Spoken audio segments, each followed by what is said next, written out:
Today I have your text on my father. What's a little word?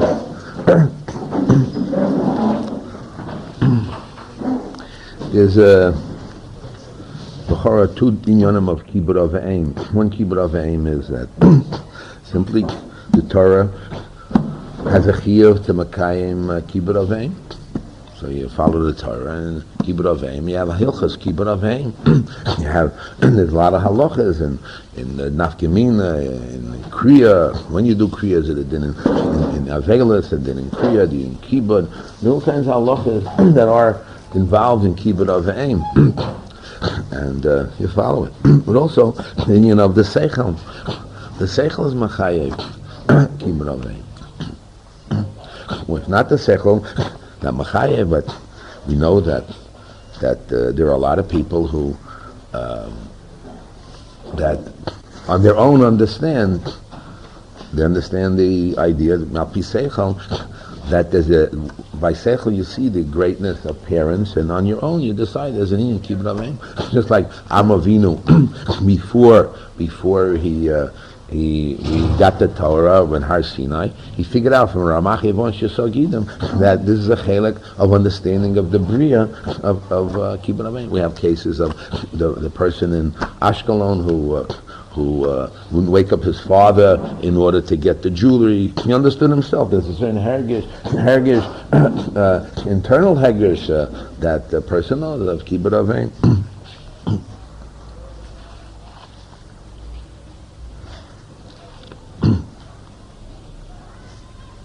And this is totally in the chokhmah of understanding, of understanding a human being, who the human being is, what the human being is.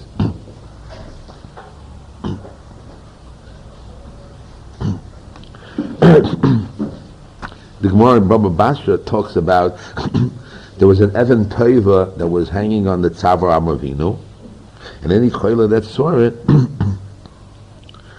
would see it and would get better, and he gave it to the Chamo. So there's a Rashbor that says, Dibra Torah b'melitza, that the kino of Chochmah is Avonim Tevis Margolios. That what? It was totally b'tzavoro, loimer shehimshich olav b'dibur v'sichlo. What does it mean? That he taught these things to people. And with the teaching of the people of how to take care of their health and their being, he brought to the people Tachas Kanfei Ashchina. He brought people back to Judaism. Understanding that taking care of the body that the Almighty gave a person, the Tzelem Elokim, not just taking care of your health, you take care of your health. So there are certain rats you take care of, and certain kalovim you take care of, animals, and then your paras and animals, you take care of the human being, because it's also, I don't know, but taking care of the human being is a special thing. Taking care of a person is a special quality that you don't find in other cases. You find that Hillel left the base medrash to go to the bathhouse to go to the bathhouse, and he brings a pasuk down, and he learned that just like the Greeks or the Romans, they clean their statues. Alas kamo, we have to clean our bodies as a tzelem elokim. Then if we went to the bath, he understood from the Goyim. Understand the godless of what a human being is, and the same thing as health. Then why the person has to take care of himself? Because the man was created in the image of Hashem. In order to live, to do the mitzvahs of Hashem, he has to take care of his body. Takes care of his body. As the Brahman says, a healthy body makes a healthy soul. A sick body can't have a healthy soul. The Shittas HaRambam. So therefore, understanding that taking care of one's body, oneself, brings people back to see the godless of Adam and be able to bring people tachas kanfei Ashchina.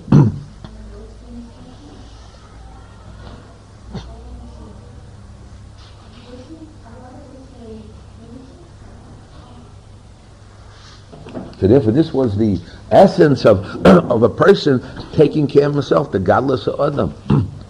I want to say that my father, L'Shalom, was very misspelled in the turn of the century of he went into health, how the human being, in those days they believed in the experiments that they had, we're talking about 80 years ago and 70 years ago, how they took an egg and they kept an egg alive for 40 years. If it had the proper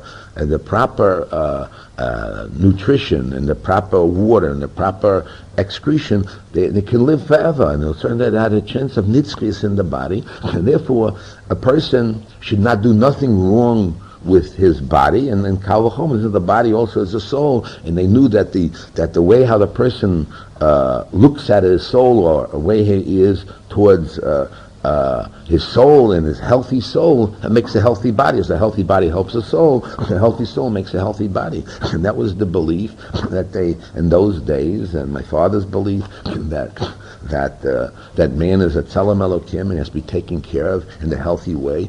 And therefore the kosher laws that we had was Hashem gave it to us, and only through Hashem could it tell us how to live a proper life. Because in those days, and even today, my father held that. My father half a day would study, in being the head of the Food and Drug Division, he would study half a day of all the new chemicals and new vitamins and new things and drugs come out into the market, in order that what they're going to do. My father said they knew nothing, they still knew nothing about how it affects. And he gave me the famous example I always use of quinine.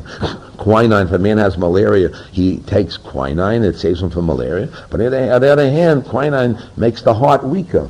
So in the Mela, you save the man from malaria, but meanwhile his heart is weaker. So how do you balance, how do you know what the vitamins and minerals and what you do, how do you know the counter effect? And science still doesn't know that. Or what vitamins go with that. I know a little bit, just a little bit they're searching. So therefore, in order for the human being to be a Tzelem Elokim, he has to follow the kosher religious laws, and the Chacham of the Torah, which comes from God, is the way we should keep our kosher ways. And my father fought for kosher laws in the city, and he fought very hard. He wrote books about it, that it's scientific. In those days, we're talking about 70, 80, people laughed at it and made fun. Religion, what do they know about science? What about this? And people came from Europe and threw it into the garbage. And I know my father fought with his life. They put him through they tried to put him through a machine that takes meat into make hamburgers physically, and he fought with his life, and in order to make sure that they didn't, he caught them putting into kosher, a sign with kosher that they're putting horse meat into it. Bad enough, not kosher, but horse meat. I mean, and they already put human meat into it to make kosher hamburgers and kosher frankfurters and hot dogs, whatever the company had. And what was those days? You can't picture. My father fought with his life for kashrus and for Klal Yisrael, for helping against the Germans. I don't know if you know the stories. Most people didn't care. And the Reform Judaism, you know the story of Rabbi Weiss, the Reform Jews. They didn't care that the Jews, they didn't want the dirty religious Jews from Europe should come to America and make the imbalance. It's all in the books. And my father made me come to hear Rabbi Weiss and see him, how he spoke. He's a big speaker, but my father told me, I was there, remember. He said, listen, this guy is a murderer. He doesn't care about the Jews. He only cares about himself and assimilation and living in America. And he told me, you got to care about Klal Yisrael. My father fought for Klal Yisrael, and he fought very hard that against the Germans. And before the problem came, the anti-Semitism, you have no idea of anti-Semitism in America. I myself heard on the radio, all the goyim say all kinds of things about the Jewish people, and whatever it may be. And my father fought very hard for these things, and he inspired in us very much so that we should be leaders and help Klal Yisrael in all its way positive, in all its ways, in order that we should bring. I just want to mention one thing, that in those days there were no yeshivas. My father and mother lived in Boston, and the yeshiva there didn't exist, and they tried yeshiva collapsed. He moved to New York, and he gave up his big job that he had. He brought homogenized milk from France to America. He was the big bacteriologist in a big firm, and he left it to come to New York City in order to be able to get a job in the city that he was able to keep Shabbos more or less. I spoke to my uncle. At that time, I met him. I went to see him, and he's in his 80s and 90s already. He told me that my grandfather, when he came to America and he saw Chilul Shabbos, he ran back to Europe. He didn't want to be part of America. Chilul Shabbos. And then things got so bad in Europe that the mamish starving, that he came the second time. My grandfather came the second time, but there was no mamish starving in Europe. You don't know what the starving was. And he came back, but originally he came to America and he ran away. He couldn't, how can you live in America? It's mamish a place of traces. And Chil Shabbos, my uncle told me, wasn't religious. He told me that. And that's really, so therefore, I feel I have a schus that my father taught us to be positive in many things, and I feel that he has a schus to that we have a yeshiva, and he always encouraged me to Adrab help Klal Yisrael and be positive and everything else. And I feel that is your side that we should take off a little time and give him the proper cover, that he should have an Ilu Nishmasa, that the work that he's doing and his children are doing, and Klal Yisrael, my sister in her way in Lubavitch, and my brother in his place in Los Angeles, my other brother and my other sister who try to help their way, and their grandchildren, their children and grandchildren that we have who are involved in Klal Yisrael. And I think it's a merit for them of what they've done, and they fought assimilation with all their strength. I don't know my father, I just know.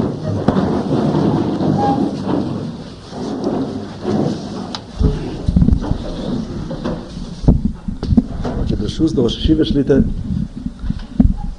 there's about being maspid.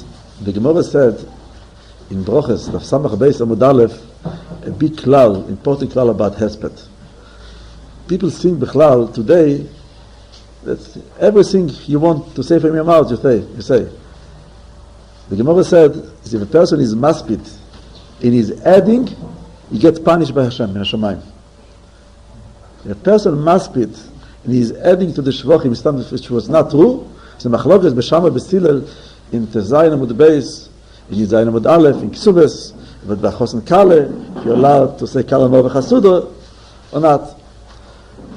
But by Hesped, people think you could say whatever you want, on anybody. And you know, but the Levias, each one is a goy, each one is a tzaddik, each one is.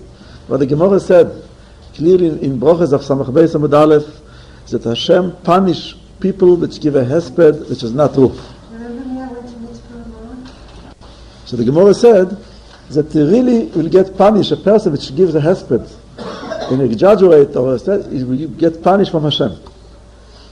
And the Gemara even said a story. So the person once by hesped he said about somebody he was tzanua. He was tzanua. So one of the Choshev HaMoraim asked him, how could you say he was tzanua? Have you been with him together in Beis HaKisa? You know how is it tzanua v'rechoisav? That the Gemara said. How do you know what he just appeared klape chutz? That he said tzanua v'rechoisav. Did you go with him in Beis HaKisa? So this Gemara teaching us to be very reluctant before we saying something by hesped, especially if you don't know the person. But in this case, for someone is ein tzrichim raya. They say behind every Adam Gadol there is Choshev, a wife which pushes him. But in this case, if he had children, Gedolei Torah, so this is himself, without knowing, I'm not afraid to say that Beloi Sofek, he was very big Adam Amayle if he had such children. Not Beloi Sofek. Especially I hear about the Mesivos Nefesh, that I remember it was a story, that they came to Rabbi Zalman Meltzer, a person came to Rabbi Zalman Meltzer. I heard it from my Rabbi. I didn't remember the story himself. I heard it from my Rabbi in Yeshiva Ktane. The person came to Rabbi Zalman Meltzer, and he said something that everybody else, the only Yerushalayim Chevra and Eitz Chaim laughed.